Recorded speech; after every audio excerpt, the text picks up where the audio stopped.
Yeah. All right. Got it. Well, it won't allow me to share. Well, I will, since I think we have a quorum now and we're at 7:06, I'll kick off the meeting with a couple of announcements. So good evening, everyone. It's great to see you all here. I think this is our first in-person or Zoom meeting since October, if I'm not mistaken. So we are really excited to have a great speaker here tonight, Dr. Jen Mangrum. And before we get started, I have a few housekeeping items. So we will not have a meeting in March. That's part of what we've been dealing with throughout the pandemic, is trying to figure out who we can get to speak and coordinating speakers. However, we do have a scheduled meeting in April. It will be on Zoom so far, and will be a youth panel that I'm going to moderate. We'll be discussing how the First Amendment right to freedom of religion is important to me. We're going to have a variety of high school students, hopefully from different high schools around the Triad. Topics will include education, freedom of expression at school, and other topics that are relevant to the lives of these high school students here in the Triad. We hope you will attend. We found these programs very exciting in the past because we get to hear about church and state separation issues from young people who are the voters of the future. So we're excited for that panel, and more to come on that.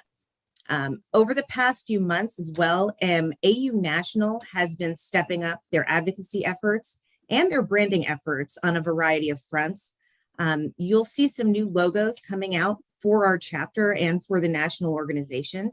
We're excited as the overall organization ramps up efforts to maintain our relevance to existing and potential new members in the months and years to come, who want to maintain the divide between church and state that is enshrined in our Constitution, and that we have seen some folks in this country wanting to end. That might be a little bit strong. And while AU is nonpartisan, we are strongly opposed to what we perceive as the incursion of the Christian right on many of our freedoms. We are poised to ensure that as we mount as many defenses as possible within the courts, we are also defending our rights at the ballot box. And the fight for minority rights, reproductive rights, LGBTQ rights, particularly trans rights right now, and teachers' rights to teach facts to our nation's youth are all under attack.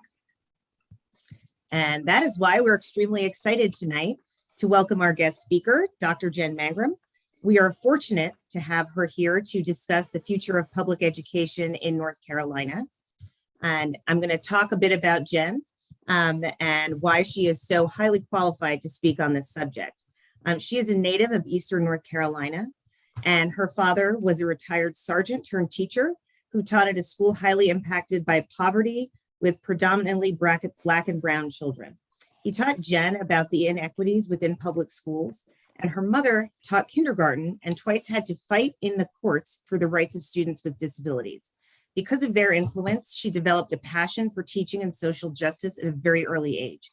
And starting her career in 1987, Jen spent the first 12 years of that career as a classroom teacher, and then moved into leadership and administrative positions at school and district levels. She earned her BA in elementary education from the University of North Carolina at Wilmington. She's gotten her master's degree in early childhood education from ECU and her PhD in curriculum and instruction from UNC Greensboro. While earning her doctorate, Jen studied diversity and access in schools and how well-facilitated intellectual conversations among students and faculties deepens our understanding of one another and of ourselves. She's continued this work over the past 13 years, collaborating part-time with the National Paideia Center in Asheville, California. Jen works with the center to provide professional development around the country and is currently the vice chair of their board of directors. After her earning her doctorate degree, she was selected to create the elementary education program at NC State University, and she served as its first faculty member. Currently, Jen is an associate professor of teacher education at UNC Greensboro. She teaches at both the graduate and undergraduate level and embeds the core principles of teaching for excellence, equity, and access in her courses. In addition, Jen co-founded the UNCG STEM Teacher Leader Collaborative, a teacher-centered support system for educators in schools highly impacted by poverty. In her spare time, Jen works with the American Federation of Teachers, serves as a consultant for a children's book publisher, and provides workshops on diversity, inclusion, and belonging for NC businesses. Doesn't sound like you have a whole lot of free time, Jen. Thank you for all the work you do. In both 2018 and 2020, Jen ran for political office, hoping that by serving in government, she could help bring positive change to North Carolina's public schools. Although the outcomes of those campaigns were not what Jen had hoped for, she gained a lot of experience and new skills.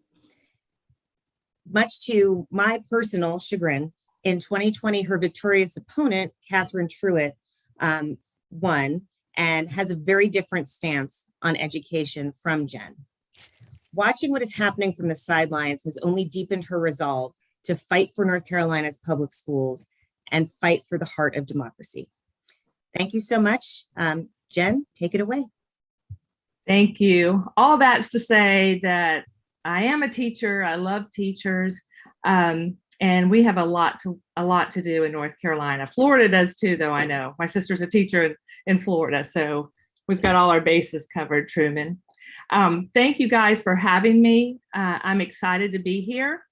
I hope that what I share is something of interest to you. I've been thinking about where to start because there's so much, right? There's just a lot. I'm going to share my screen and hope that I don't lose your faces. Sometimes I do.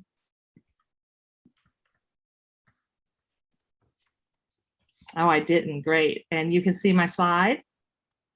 And I'm not going to put it in presentation mode simply because sometimes I do lose my students' faces. I like to see who I'm talking to. I don't know about you guys. And if there's anyone watching in our social media world, we're glad to have you too.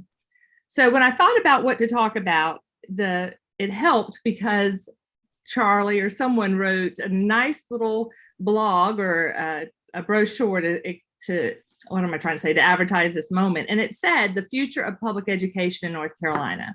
So I thought that's what we're going to talk about. However, we can't talk about the future of North Carolina if we don't examine the past and what got us here. And the more you look at the past, this didn't just happen, right? And I know you know that. We're all of a certain age, but I still want to go back and look at how race has impacted schools. It's all intertwined with religion. I think I'll go ahead and say I think there's a white Christian nationalist movement that is trying to grab hold of our public schools, and they need to be separated. And I know I'm talking to the right people, right? I'm going to use information from Deep Rooted, the History of Race in Education in North Carolina. It's written by Ethan Roy and James Ford. They're at the Center for Racial Equity in Education. And James actually sits on our State Board of Education. He was appointed by Governor Cooper. So he's really a great person we have representing us on the state board. So I'm going to go professor here for a minute, but I wanted to do a timeline to kind of show you where we've been and why we're in the predicament that we're in. So in the late 1600s, when North Carolina was settled, we had our first enslaved people right from the beginning. And they were not allowed to be taught literacy for fear that they would rebel, right, or cause an uprising. Then in 1825, it's somewhat significant on a positive note. We were the first state to offer publicly funded universal education, but it was universal for white people only. And then in 1830, we created a law that if you taught someone who was Black, an enslaved person, to read or write, that you would be breaking the law. It didn't matter if you were a Black person or a white person. You could not teach enslaved people. Of course, then we had the Civil War, and we know Blacks were flocking as best they could to Union territory. And they were being taught to read and write by free Blacks, by Union soldiers, by Northern teachers. And James says this so beautifully. Our Black population has always been eager to learn. They're still eager to learn. And yet there's the narrative out there that they're not. And so they had makeshift schools that they built despite the violence and despite the intimidation. 1868, we started our Reconstruction. We had the Convention of 1868 in North Carolina, and we adopted a school system for Blacks and whites funded by the state. That was one of our most progressive and exciting moments in our history. And yet, unfortunately, though, people feared that then we would try to integrate schools. Okay. And so there was backlash. There's always backlash, right? When you have movement forward. Then in 1869, KKK enters North Carolina. Racial violence targeting against Black education. And James goes into really detailed information about the whippings, the drownings, the hangings. I didn't even include it all, right? All this violence that made students not want to go to school and teachers not wanting to be in schools either. Then in 1870, the General Assembly mandated that our schools must be segregated, and they moved to a tax system where we got state funding. We went from state funding to county funding, which we know we're still dealing with, right? This idea that counties and their own tax base have to pay for much of their education, leading to inequities. And then in 1875, that was put into an amendment. In the 1880s, we had a new law that mandated that white schools be funded by white landowners and Black schools be funded by Black landowners. And at the time, the majority of North Carolina was illiterate. That was eventually ruled unconstitutional, but I hope as we're going along, you're seeing these themes, right?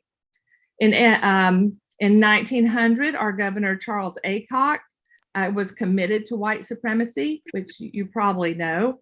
And he made it more difficult for Blacks to vote, trying to keep the power out of their hands. He also created tax codes, which taxed Black people at a higher rate and funded schools at a lower rate. I put this quote about James Joyner because he was our superintendent of public instruction. I ran for that office. I ran for it, and it would have been quite an honor.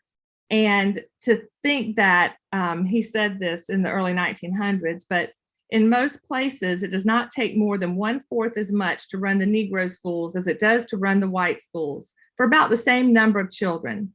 The salaries paid to teachers are very much smaller. If quietly managed, the Negroes will give no trouble to it. And his goal was to give less money to Black schools. 1904 into 1920, white students per pupil spending was about $3,400 and Black students was $500.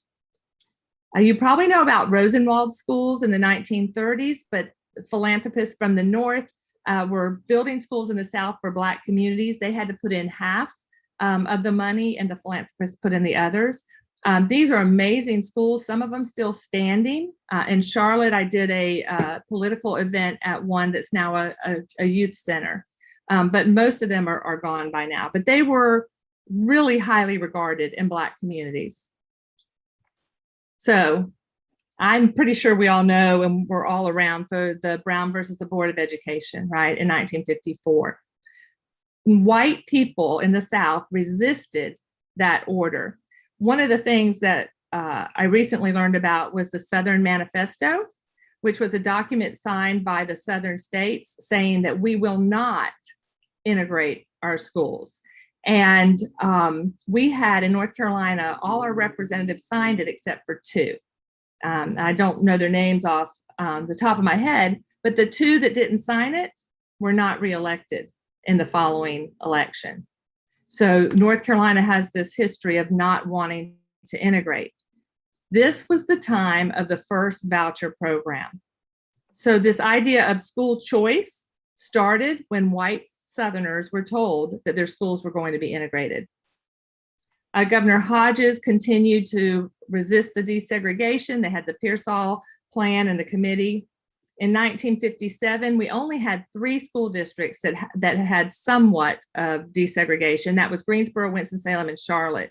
And only a small number of Black students attended white schools, but they dealt with slurs, with spitting on them, just a horrible way to attend school each day.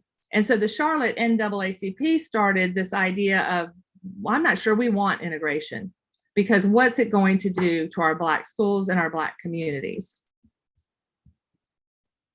The civil rights movement happened in North Carolina, major events. And between 1968 and 1976, most of our school districts desegregated. It took, 22 years to get to where we were integrating our schools per the Board of Education, Brown versus Board of Education. However, that's when white flight started and white Southerners started moving out in North Carolina, moving to the suburbs. It also was a time when private academies started popping up.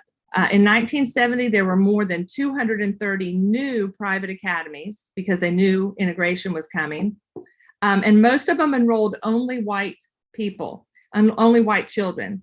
In 1971, more than 35,000 white students enrolled in private all-white schools, and the schools did not hide their intent to only include white children, and they became known as white academies. Swan versus Charlotte Mecklenburg in 71 said that busing was a tool that we could use to integrate schools. So Charlotte did, and for a short time, Charlotte was a model for the rest of the country on how to integrate schools. That is no longer the case. They are actually one of the most most segregated schools systems in the country. By 1972, and this is what sometimes we don't talk about, Brown versus Board of Education, we're going to integrate. We can't keep Black schools and white schools. So our Black schools did suffer. In North Carolina, we lost 3,000 Black teachers because they didn't need them all. And so who got fired were the Black teachers. Across the country, it was 40,000. In North Carolina, we had 670 Black principals, and that went down to 170.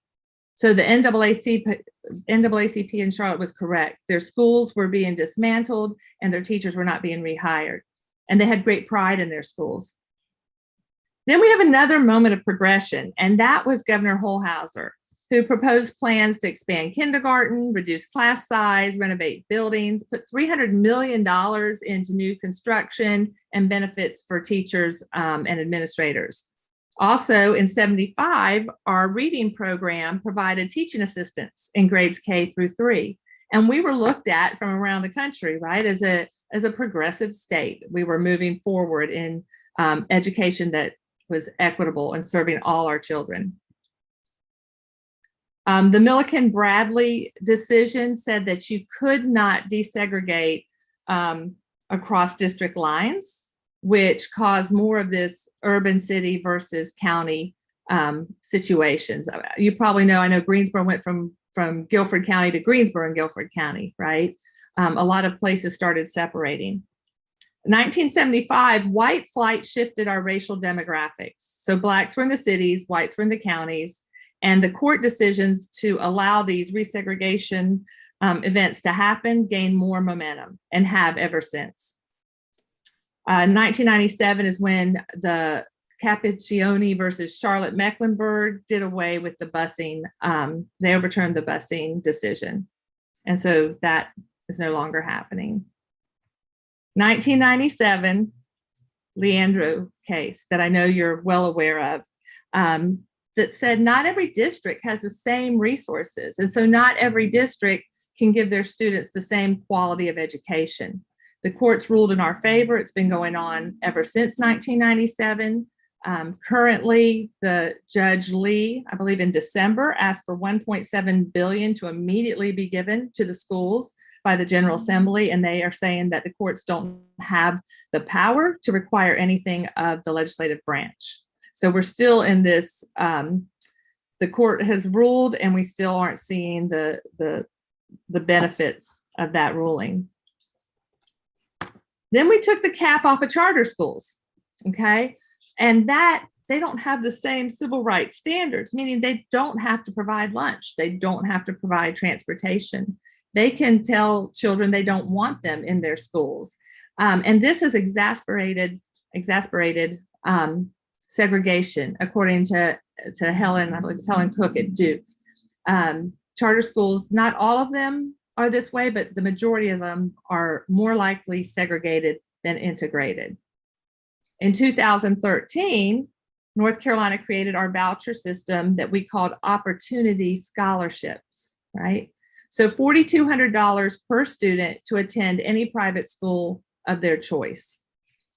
There was a Supreme Court ruling because we challenged this, that you can't use public dollars for private schools, and it followed party lines of the judges at that time.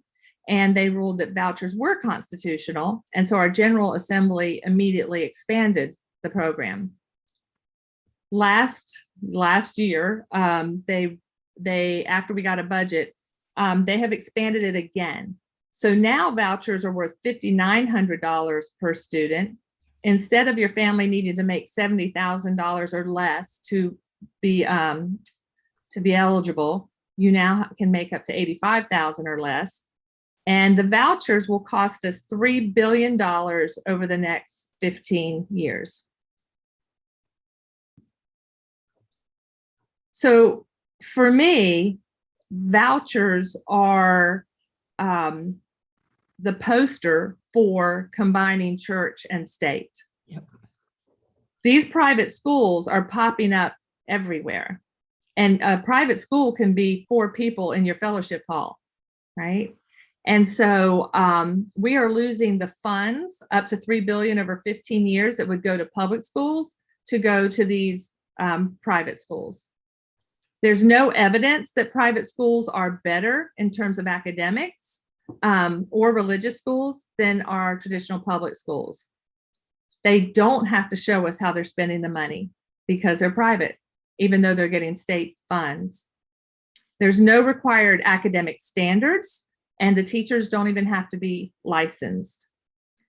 They also don't have to provide lunch or transportation or serve our special needs students. And then there's a tuition gap because we do have reputable private schools that have been around for a long time, right? But you cannot get in one for $4,200, nor can you get into them for $5,900. So a lot of families who would want this, they're not getting it, right? It's actually more for, I believe, these non-denominational Christian schools. I think about 58% of the schools that take vouchers are deemed that way. The largest recipient of voucher funds so far is Trinity Christian School in Fayetteville. And it's a basketball recruiting school. The coach embezzled $388,000 of North Carolina public funds. They have 309 students on vouchers, and that's more than half of their student body. And they received vouchers at $1.2 million in 2019 to 20. So we know that at least one person in the organization is corrupt.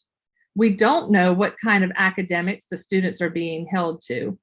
For all we know, they play basketball all day. It is a Christian school, so we also don't know what curriculum they use. I'm going to show you that in just a minute. And yet we're spending just in one school year $1.2 million for that, and we know nothing about what they do.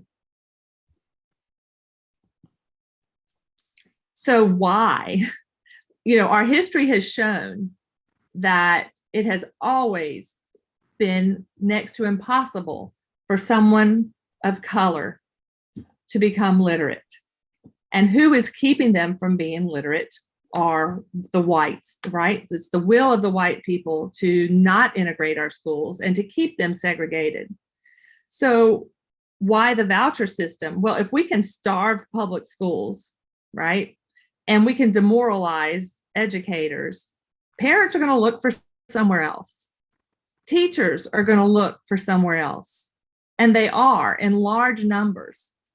And yet, if you look at the NAEP, which is a national assessment that's given randomly, and it's held in high regard, we do better. North Carolina does better than the rest of the country. If you look at the US versus North Carolina in 4th and 8th grade math and 4th and 8th grade reading.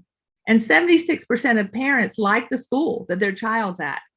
But we're sending the message that schools are failing and that schools, they have so much horrible going on. You wouldn't want your child there. that end game of vouchers and charters, there's also a per pupil credit card that if you have a child with disabilities that you can get up to 9,000, and they give you a debit card and send you on your way to do your own education. And it's a free market system. All of this is undermining our public schools, where the vast majority of kids go in North Carolina. So I see this as this white Christian nationalism movement. I'm white, I'm Christian. I live in the US in North Carolina, but I think about North Carolina and my community as these are our children. Public schools were meant to serve our society. We want to have informed citizens, right? And yet this group, I don't believe it's all about my child. You'll hear them say it's my choice, right? It's my choice where my child goes. It's my choice how the money's spent. It's my choice if my child wears a mask or not. And it's all part of this separating and feeling more elite. In Oklahoma, I just learned they have a Students' Religious Belief Protection Act where parents can sue teachers up to $10,000 for every incident of sharing a book that is not aligned with their child's religious beliefs. I put Bible bus in Rockingham County, where I lived when I ran against Senator Phil Berger. There's a Bible bus that pulls up to schools, and it's an elective in middle school, and kids walk out of school and get on the Bible bus and come back in. It was challenged by one of the citizens as not being, not following the separation of church and state, but he was so intimidated and harassed that he finally dropped it. The anti-maskers are part of this crowd. This idea of critical race theory. So, and it's hard to even explain what they mean because I'm not sure what they mean by critical race theory, but as someone who works in research, critical race theory is a lens that I can look at data and see if there are laws or policies that are oppressing a group, and I use that theory to ground it in. That's not being taught K-12. Why would they need that? What I think they mean is that, why am I losing my train of thought? Sorry, it will come to me. But they don't want teachers to be sensitive to the needs of students of color. And they don't want us to teach the facts of race and oppression. So the CRT bill, if you saw it, I think it had maybe 10 components. Number 9 was teachers could not promote, which to me means teach, any topic in which students would feel discomfort because of their race or their gender. And then number 10 was teachers cannot teach any content where one group oppresses another because of race or gender.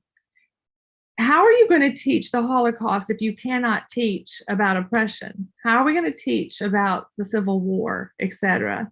So critical race theory, they're using completely out of context. I just read something that a teacher sent me. They send me stuff all the time, where someone told her who is against CRT and said our current superintendent is also against it, that what it's doing is making our Black students feel like they're victims, and we're actually hurting them by the work we're doing around equity. They want us to deny our racist past. Schools are becoming more and more aware and better at teaching history through fact. I'm an elementary teacher by trade. I teach elementary social studies at UNCG. I asked my 25 students who knew about the Wilmington Massacre of 1868, and there was only one. And so we have raised generations of students who don't know even the things that were happening in their own state. And they want that to continue. I think one of the reasons teachers and young people are so much more aware is because we have access to information like we never had before, right? And so that allows us to teach the perspectives of these historical events from other people's viewpoints. My opponent, the winner, took the term systemic racism, gender identity, and institutional racism out of the North Carolina social studies standards. It's one of the first things she did. We all probably know about Lieutenant Robinson and his task force, where you can turn in a teacher's name if you feel like your teacher's indoctrinating your child. And there also was a bill that was proposed that teachers had to put all their lesson plans and the curriculum they were using and materials online. All of that is to intimidate and silence teachers. And it's either silencing them or it's demoralizing them, or many of them have had enough and are leaving. If we go back to the end game, if you want more vouchers, if you want more people to take their children out of public schools, these are the kinds of things that you do. It's a lot of noise about a lot of stuff that sends the message that North Carolina schools are not a place that you would want your child to be. So how are our visions different for education? And what I've done is there is a curriculum called ABECA, A-B-E-K-A. ABECA is a religious curriculum that's used in private schools. And I went online and they had a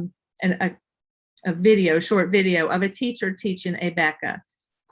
One of the things I've learned is they teach that dinosaurs and people were at one time, right? They all were on the earth together. So they teach things that aren't accurate.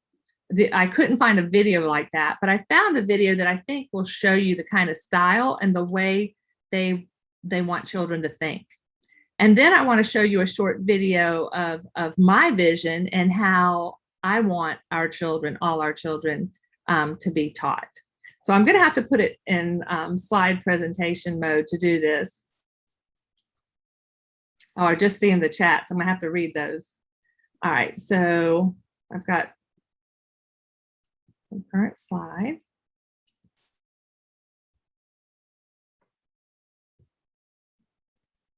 This is the curriculum.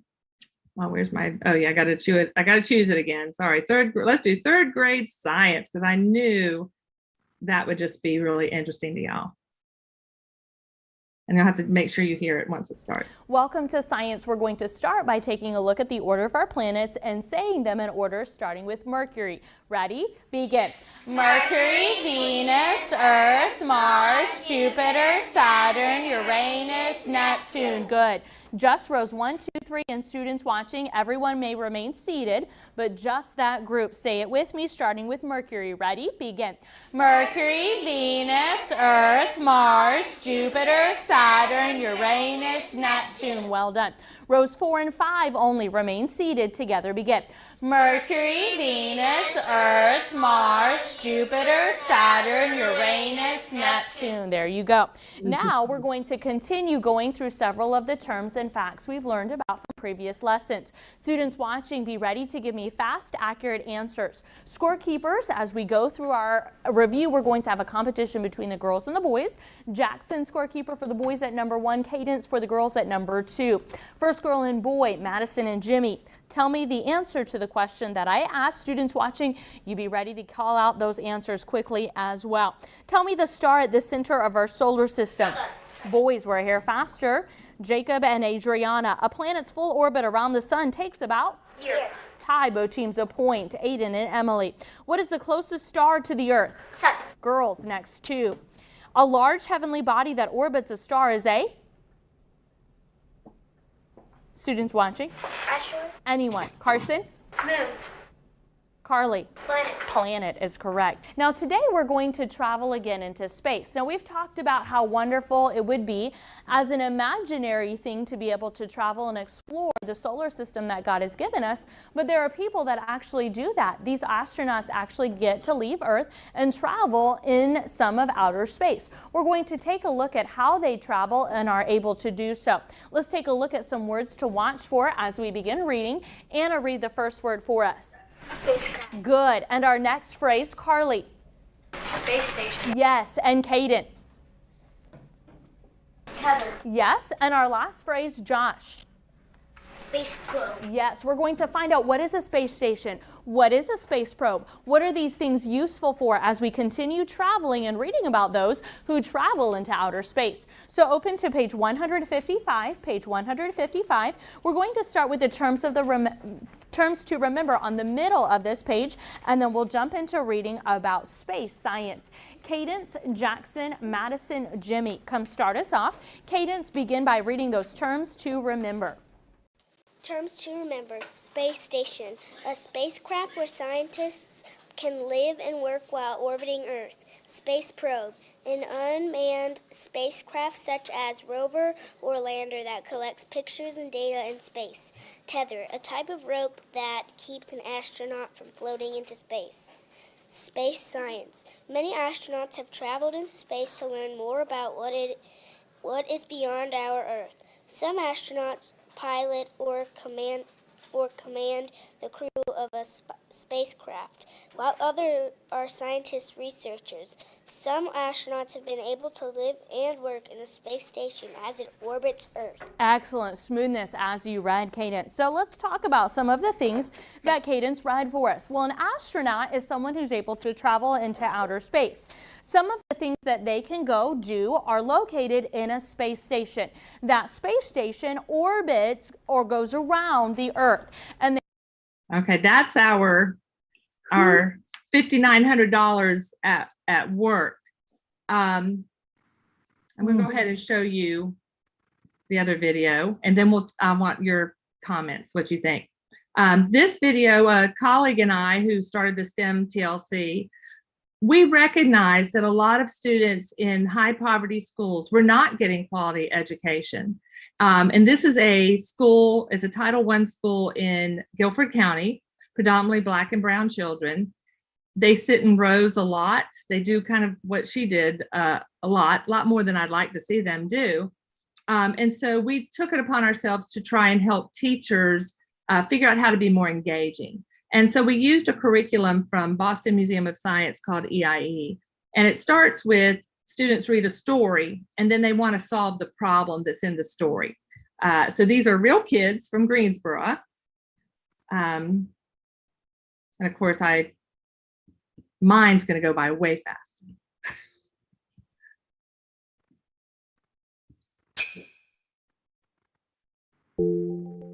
The kid, him and his friends wanted to create a maglev tree. His store was going out of business and stuff, so he had to create an idea. He made a toy which put his father's business right back on track.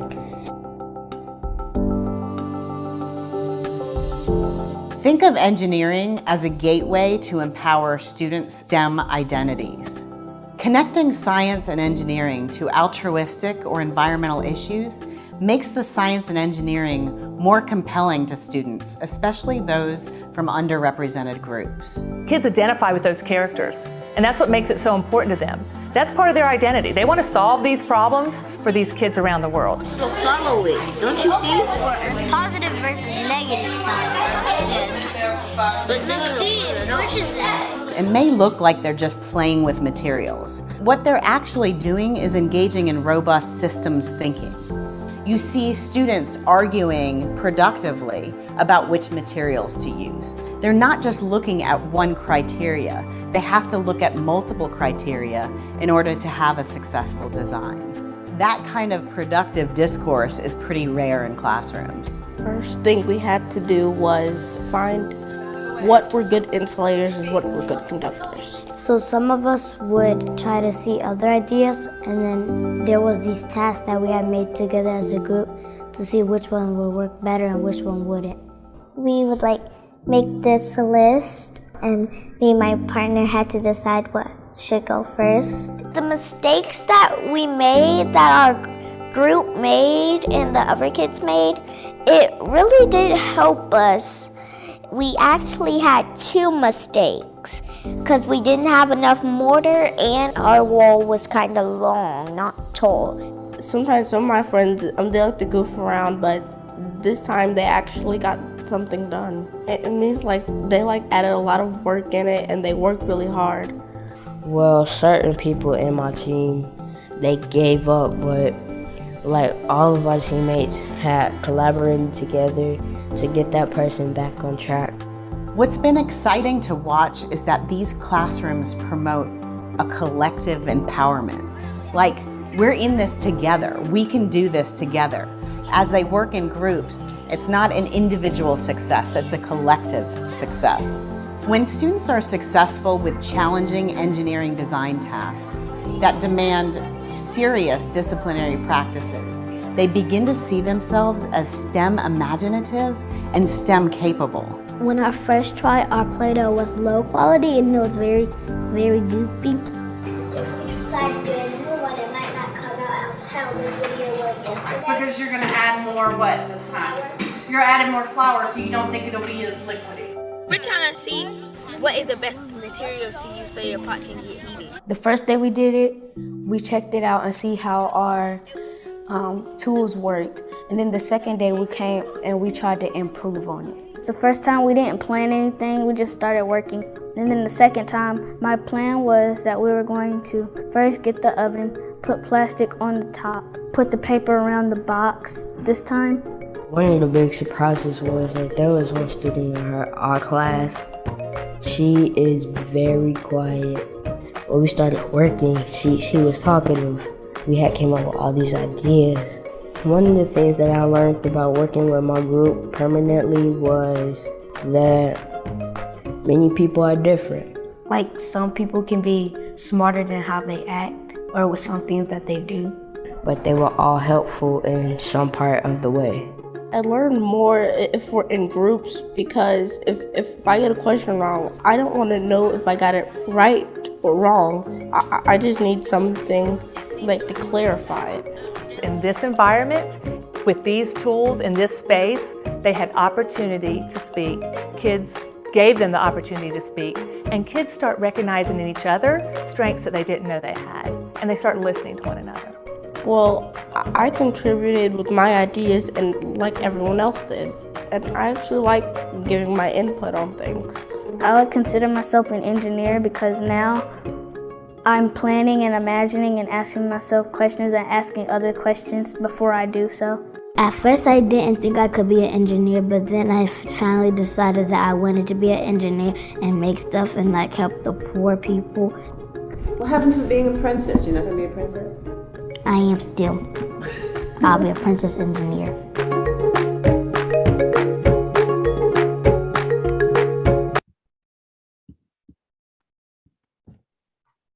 All right. Had I won, that's what I want for every child, right? And I'm very, very concerned that our public schools are continuing to go in a different direction.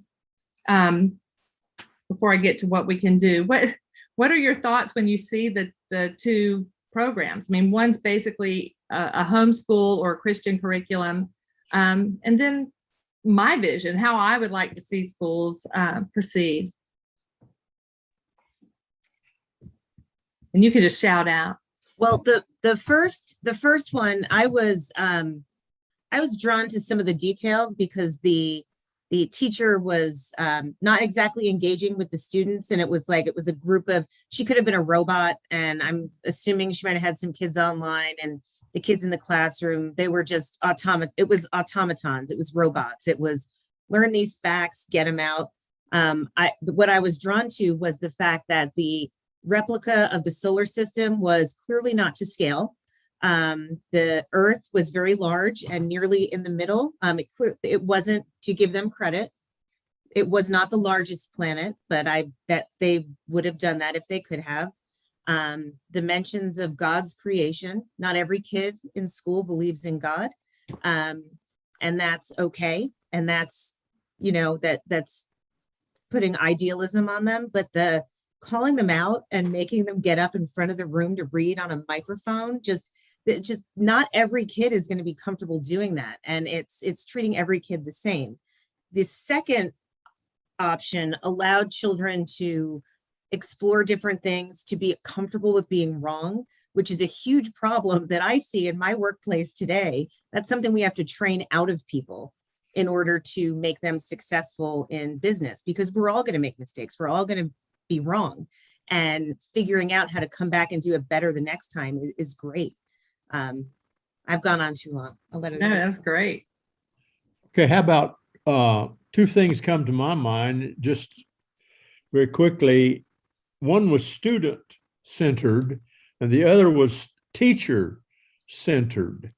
And the other, my second thought in observing it, one taught critical thinking, to pick on that again. The other was memorization. There's not a lot of thinking involved. That's two reactions. Yeah. And you know, my opponent says critical thinking should not be the goal of education. If y'all have heard that, that's her latest thing. Yeah, and it kind of reminded me of Little House on the Prairie, the first one, when you stand up and you recite, right? But yeah, Charles, definitely. I thought a little bit of The Handmaid's Tale, but I was encouraged that they let girls learn. Yeah. And people of color. Yeah.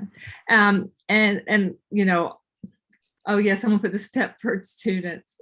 I really need to watch the chat because I'm sure you guys are hilarious if I keep an eye, you know, and you have to laugh because otherwise you cry. Because my passion is for students to be critical thinkers. That little girl at the end, we could not have paid her more money to say, I'm going to be a princess engineer. Yeah. You know, when we were making the video, I saw the first cut she had on that dress. I said, no, because I didn't want her to be made fun of. And my colleague was like, but wait, there's a reason. But we saw those students' identities change in the way we did instruction. And it doesn't have to be engineering.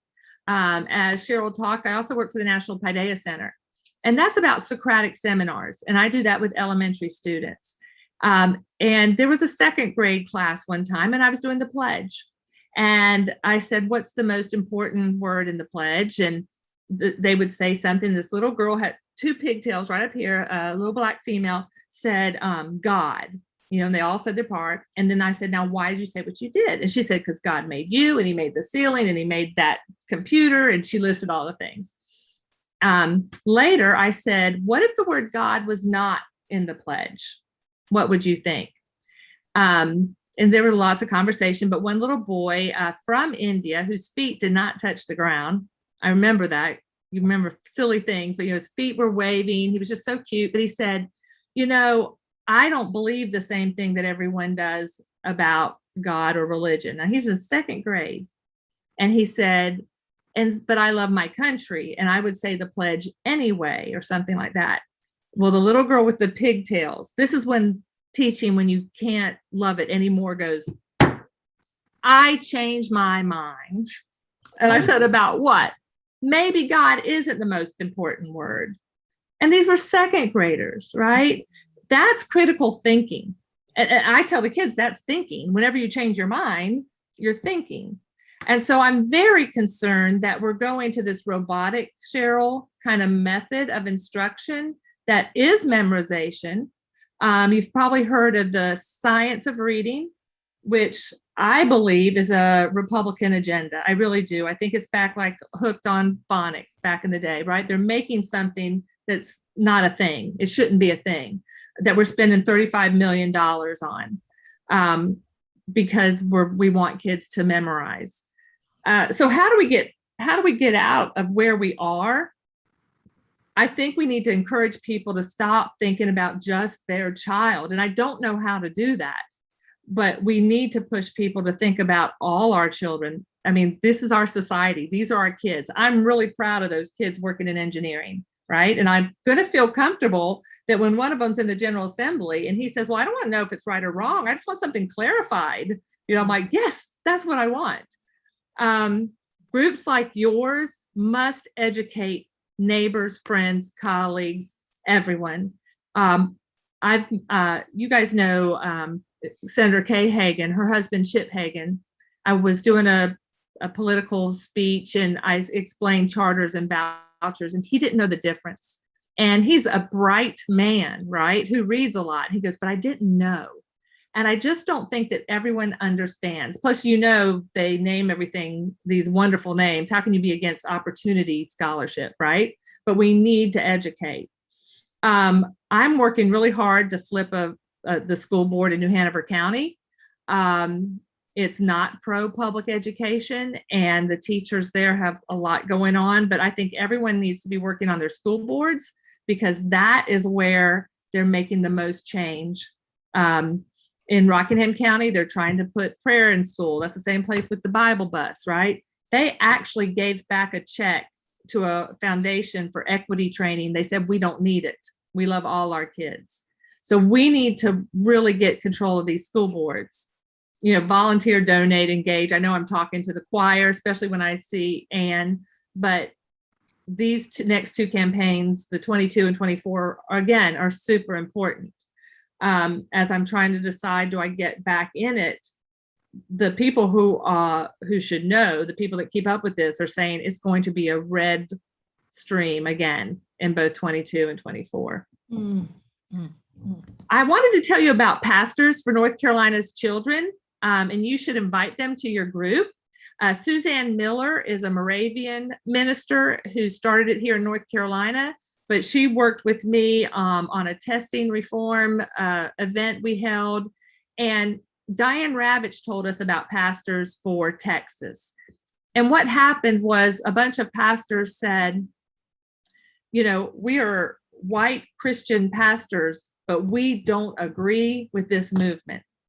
And she felt like they are the people that are best to send the message, right? And so they started the Pastors for Texas. She's doing Pastors for North Carolina Children.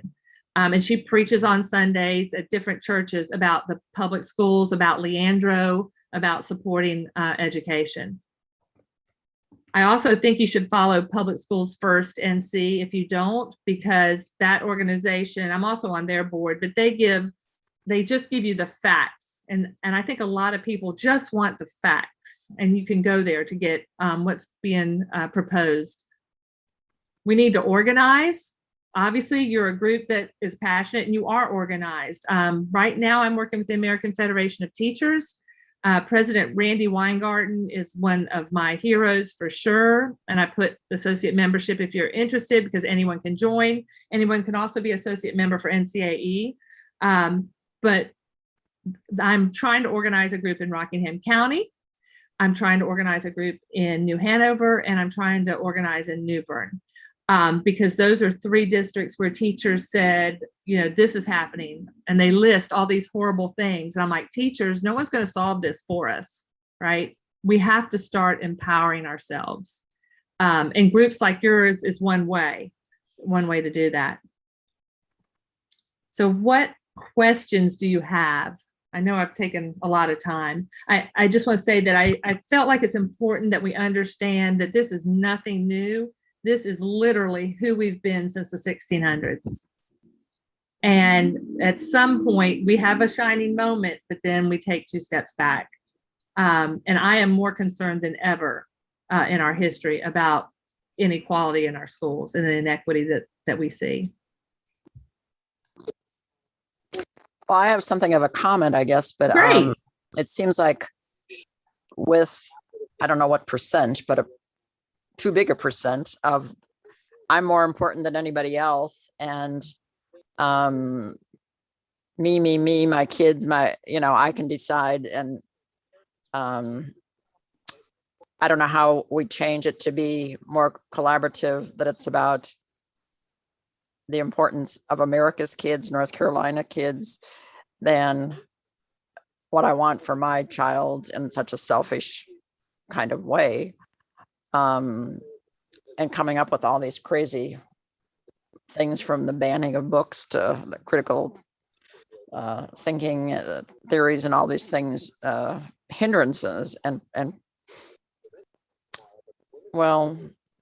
elimination of, like you said, teaching on our history. And a lot of our history isn't that good, but we need to learn about it. And this was informative to me. I've been in North Carolina maybe 20 years, but I wasn't aware of our history in the school system here. Yeah, so I think that's the core of it, Karen. I really think at the core that we're so polarized, and that people are saying this is about my child and my time and my rights without any regard for someone else. And they're doing that in multiple ways. When you said CRT, it reminded me culturally responsive teaching, which I can't believe left my brain, is how to teach in a way that celebrates our students' cultural assets and community assets and personal assets, and it's strength-based. And sometimes I think they think CRT is that. I don't know. Not that it matters, but I had to say I remembered that word. But I do think at the heart of it, every issue that keeps coming up is really about my right or my freedom, right? And they're doing that for this bigger issue, give me my money and let me go teach my child, where they don't have to interface with other children, particularly children of color. Well, and let me do what I want to do. And that's, I don't care about anybody else. I mean, I've got a master's in public health, and I've just been shocked at the turn of going against science. And even now it's like, it's time we're done with this. Well, what does the science say? With 23 to 2,500 deaths a day yet. I mean, I think, again, people are just immaturely, taking to decide whatever they want to and not willing to follow. I mean, I was just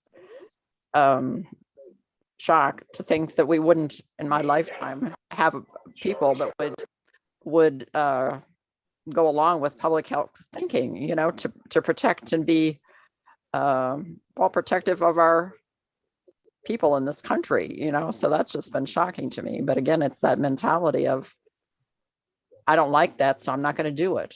The whole thing about the flight thing has been people getting on flights and fighting masks and stuff, and getting in physical fights and craziness. And so, yeah, it's a huge thing that I don't know how we can really, you've got some good ideas, but it's. Yeah, I think it starts at the top, and yet I found that's really hard to get there. In fact, one of the worst things about losing to Catherine Truitt was not just the loss, but she has taken this state and our education the complete opposite of what I wanted to do, right? And I wanted to start with equity at the Department of Public Instruction. And the first thing she did was take out words that have to do with equity. Gender identity she took out. There are transgender kids across our state who are being just trampled in their schools. Someone wrote me from New Bern 2 days ago about a parent whose transgender child is really upset because the teacher said, I'm going to call you by your given name. I'm going to, she really just put on her authoritarian that you are not going to be Becky or whoever you say you are Thomas, whatever it is. And the child's just heartbroken. And they're like, what rights does she have? And I met with the advocacy group when I was running, and they don't have a lot of rights. It's really sad. And again, they make that a moral issue, right? Jen, the other Karen here, I wanted to ask you a question about Catherine Truitt, too, actually. I was taking copious notes. You said she removed those three terms, systemic racism, gender identity, and institutional racism. Were removed from what? Were these? North Carolina Standard Course of Study for Social Studies. So our objectives, what we want to teach. Another piece to that was I was actually listening to that board meeting. It was on Zoom. And James Ford, who wrote about race, was also in that meeting. And so he's standing up for systemic racism is something that high schoolers at least need to be thinking about. And she said this, not exactly, but paraphrased, the scholars are still out on whether that actually exists or not, systemic racism. What is redlining systemic racism, right? We could go on and on of all the different ways through systems and policies and laws that we are oppressing a group of people, and that's systemic. But she said it doesn't exist and took it out. Wow. And then the other is, you said one of her recent things was about critical thinking. Critical thinking is not actually the goal of education. Can you give us a little more context? Yeah, no, I wonder if she's speaking about me. I don't know. That's probably being presumptuous, but she said, how did she put it? And there's a quote, I could even send it to Anne, she can give it to y'all. But she said, the goal, some people think, that's why I thought it was me. Some people think the goal of education is critical thinking, but it's not. And she got a lot of pushback on that. But what, and people started saying, look, even if because she was talking about the workforce and that we need to prepare kids for the workforce, maybe through CTE and classes like that. And I thought, you can't be a plumber without critical thinking. You can't be the cable guy without critical thinking. Cheryl brought it up earlier. I mean, we need people that's what they do. And so that was shocking to me. Yeah, that she said that publicly. Wow. You can't be a lieutenant governor without critical thinking. What did you say, Charlie? You can't be a lieutenant governor without critical thinking. And and the last person I talked to was talking about what a challenge he's going to be to beat. Oh yeah. And I'm that sorry, I interrupted you. No, you didn't. But that scares me, right? That someone who says he says there's no such thing as systemic racism as well, right? He calls people, LGBTQ community horrible names, and yet the pundits seem to think he's going to be hard to beat. Makes no sense. My daughter has this theory that she's been reading something that there's left brain and right brain people, but not in quite the ways we've been told. And that left brain are the people who went to that school, like the little girl who had cupcakes for Jesus, like it's about memorizing and it's logical and this is how things are. They are black or they are white.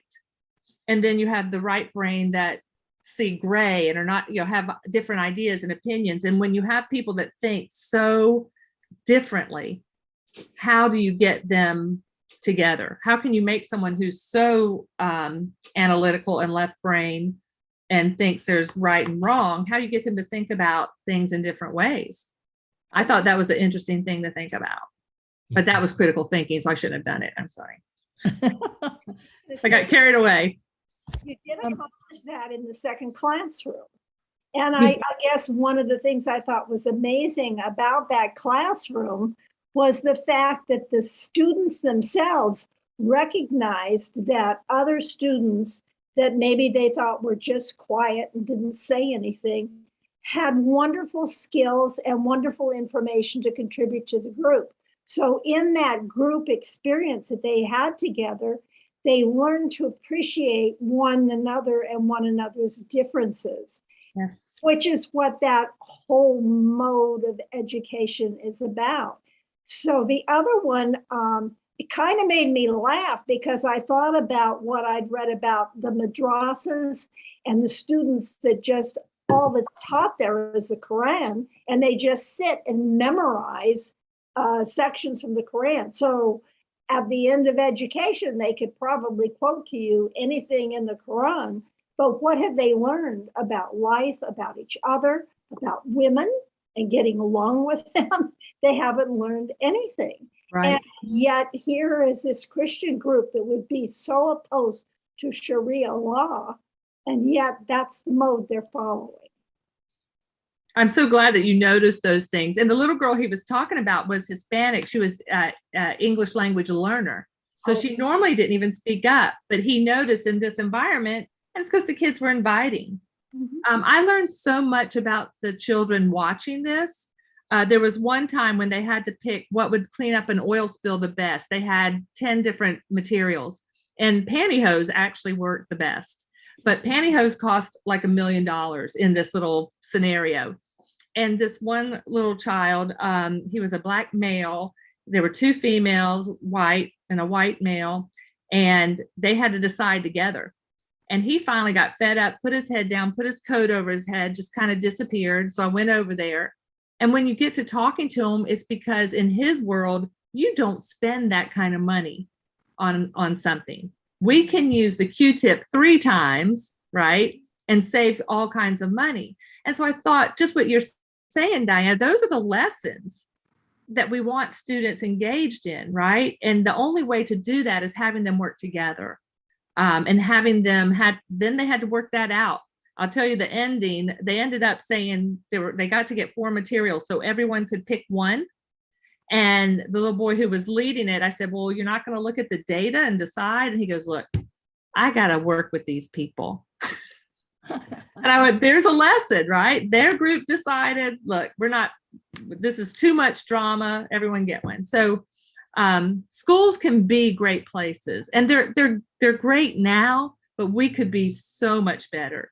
Those engineering kits are like $500 a piece. And I went and knocked on doors. I got Duke Power to give me some, right? I got an early childhood organization to give me one because we gave them to teachers. Teachers don't have the materials that they need to teach like that. When I ran against Senator Phil Berger, he and I were in a middle school classroom with students who had disabilities. There were only like 12 of them. And the teacher had invited us.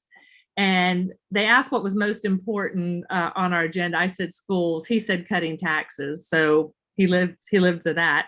But at one point, I said to the teacher, will you tell Senator Berger everything in here that you've paid for out of your pocket?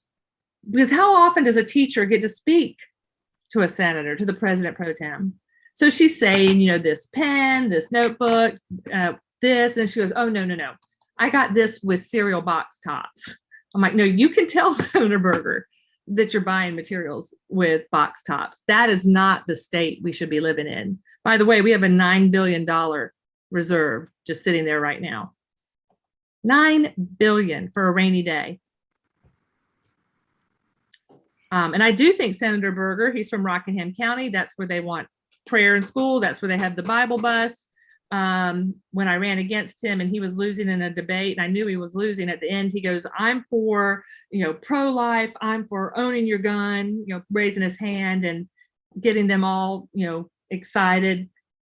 And I thought, that is a problem right there, because they believe that how they believe is the only way to be. And I can't, I understand that sometimes I'm like, tell me, explain to me, give me more information. But ultimately, they just want to condemn people who think differently than they do in that district. And he's the most powerful man, and that's where he's from. Well, with all that's going on with the schools and just society right now, if these aren't rainy days,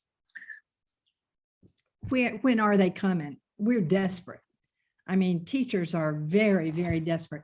We have a situation close to us of a private school that is enlarging the school right now. And they have a wait list of 50 students for next year. And right now they have, and I can't, for a long time, I remembered the accurate figure. It's something like 165 or 67.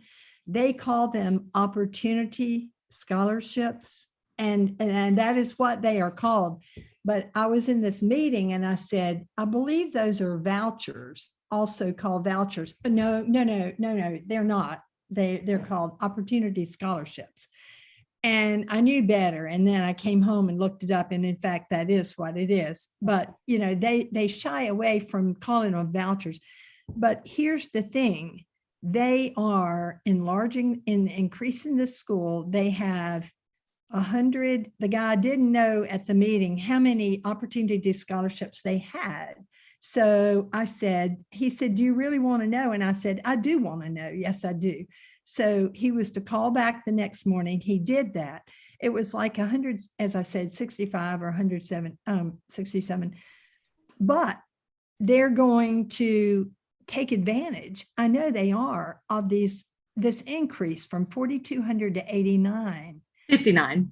I mean, I don't mean that. 59. Yeah. 59. Yeah, exactly. And that's a lot of money if you take on a lot of students. And of course, they don't have to keep the students. They can pick and choose. I think in the pictures I looked through, I saw one African-American child and I thought, shame, shame, shame.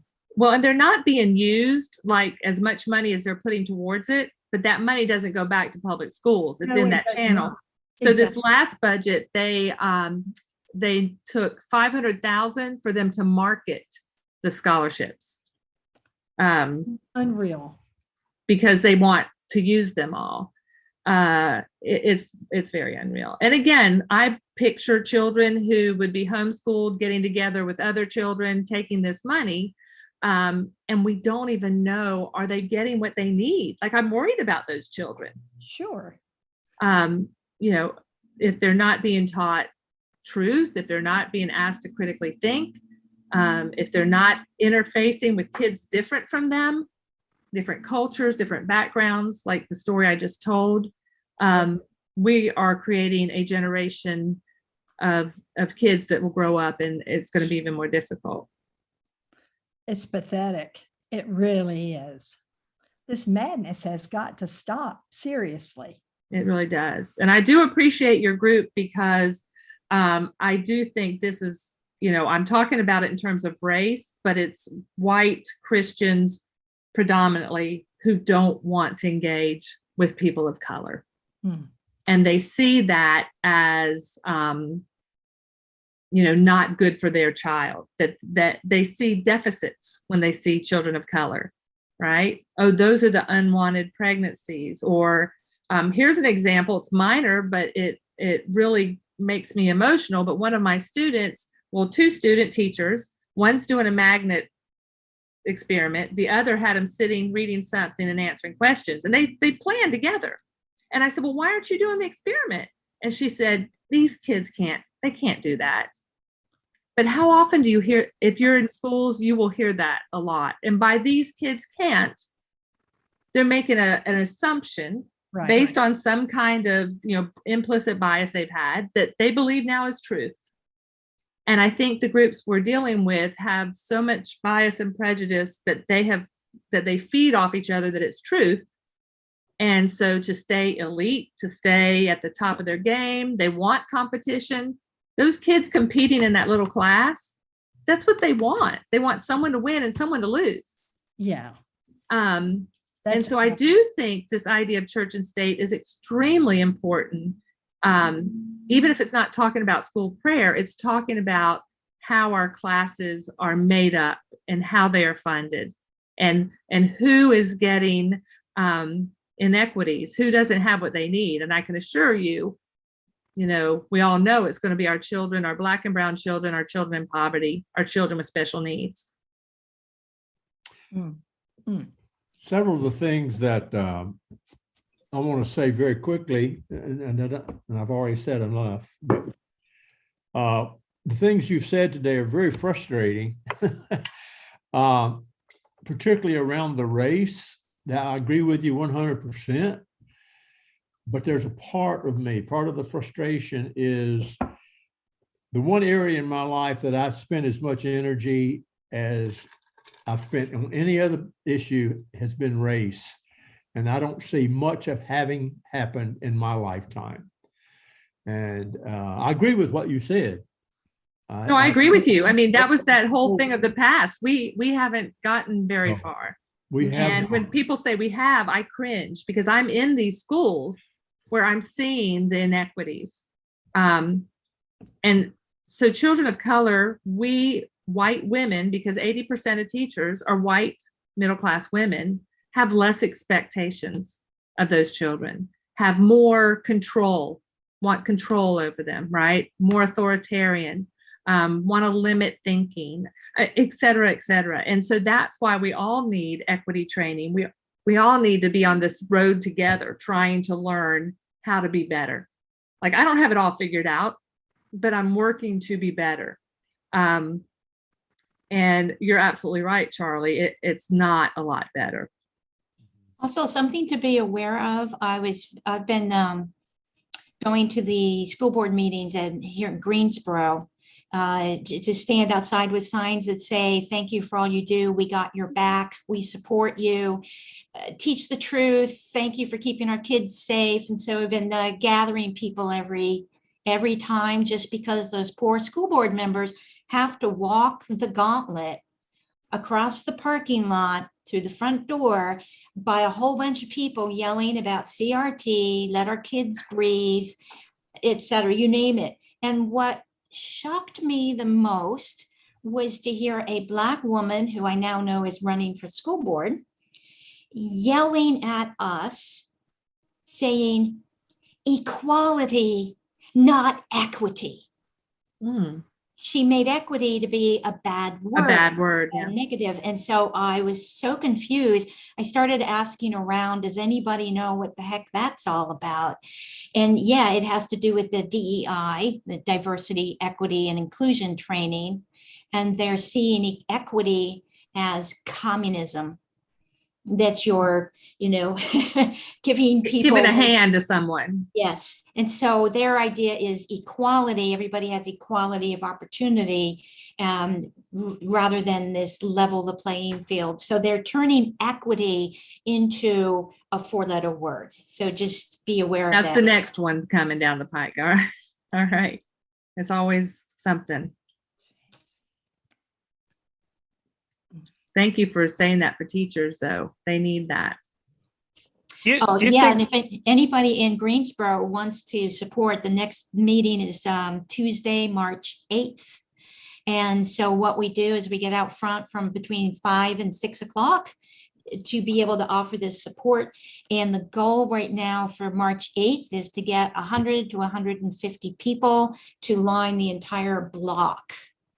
And so the goal there is, it's called the Hour of Power, and keep it alive and bring 5. So if everybody brings even another friend, but if everyone brings 5 people, then we could have up to 150 people outside of it. And we've heard from school board members who have said, it's really hard to be inside being yelled at by all the people who sign up to speak. And we take comfort when we look out the window and see y'all out there. I just want to tell you guys, a movie that you should watch is called The Neutral Ground. It's written by C.J. Hunt. I showed it in Rockingham County because they are writing their own CRT policy. The school board is. CJ worked for The Daily Show. And he was doing a segment on the statues coming down in New Orleans. Well, it turned into something more, and it's a full-length film. It's winning all kinds of awards, but it's streaming, and it's called The Neutral Ground. And it's really about the myth of the Confederacy, and that the Civil War was about slavery. And he knows when to put humor in, you know how the Daily Show is, right? And he also knows when to just tug at, your heart, and also critical thinking. But he actually came to Rockingham County on Zoom and answered all kinds of questions. He's a former middle school teacher. And now he's doing one on CRT, and he's looking for teachers that are battling that, and making another documentary, but it's very, very good. I've seen it like 5 times and I could see it again. So Jen, how do we watch that? Actually, Charlie and I were watching that. That's the movie we watched from the cabin. That was about 6 weeks ago or so. Oh yeah, you did watch it. Yeah, we did. We were on, but we got distracted or something else. I'll send you information in an email about how to get it, because it's streaming. And also, if you ever want to show it to a group, it's through PBS and you can get it free. You just have to tell them who your group is. Okay. But I'll send you that information. Great. That'd be super. Thanks. I could see this group really enjoying that film. It's a great film. One thing excuse me. I just had a question. Do you think that a lot of the CRT people are piggybacking off the whole mask stuff? Because I know the Winston-Salem School District has been overwhelmed with the meetings with anti-mask people, but then a lot of those people will stop going once the mask mandates are gone. And I think the CRT people are kind of piggybacking off of the high and they'll tensions find the over that. next thing. Like when Karen mentioned equity, the Republicans in general, and I like to say the leadership, because I don't think every Republican thinks the same way, but they are good at messaging, and they pick something and message it really well. And it's kind of like that classroom, that first classroom we saw. They memorize it. They've got their talking points, and they stay on that. And I do think it'll be something else after the masks come off. And CRT is definitely one, but it's just noise. They don't even know what it is, right? The science of reading was something. when I was running, a group of women were passing out brochures saying I was anti-science of reading at the polls. And I'm like, that's not a bunch of angry moms. Like, that's a organized, political group. How about, have you seen that? Is it the Carolina Alliance run by, have you seen this group? It's scary. They just went national. She would not like you guys very much. Her name, Sloan. Have y'all heard of her? Sloan Rock. I'm trying to find it. Sloan. I'll send you that too to look her up. But she is a group of moms who've started this alliance, and they're actually starting what they're calling an organization that's for teachers who don't want to be wrapped up in CRT and don't want to have to take equity training. And but they've talked to our Catherine Truitt. They're getting a lot of they get a lot of things done because of who's in power.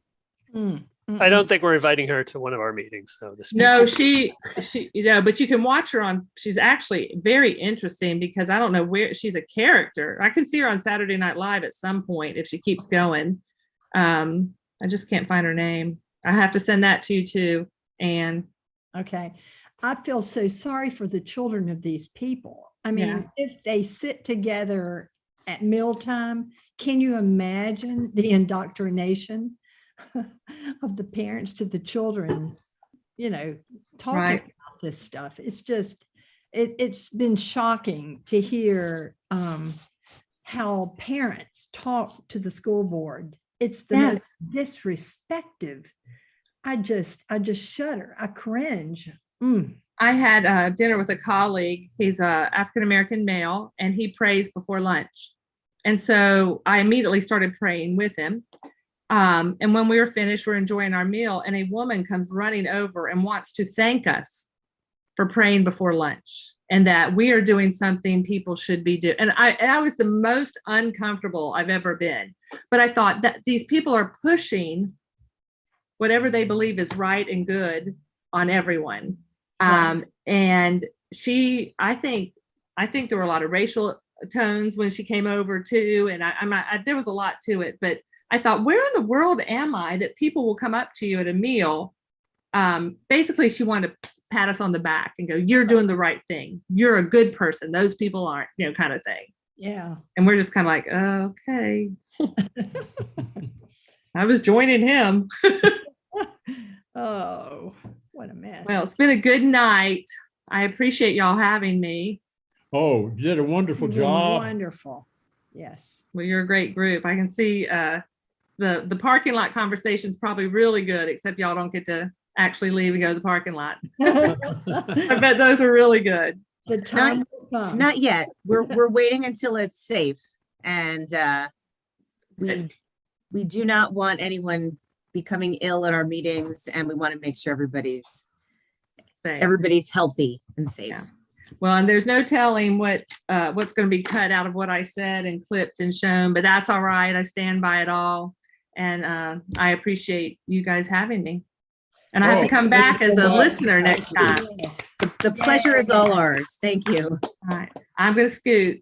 Okay. Love you, Ann. Love you too. Very good. Oh, I got to stop sharing for sure. Sorry. Thank you, and keep in touch. Yeah, I will. Thank you so much. All right, everybody. Have a good night. Thanks. Thanks, Cheryl. Thanks, Thank Jay. you. Thanks. See the board on Tuesday. Right? Yeah. Yep. Great.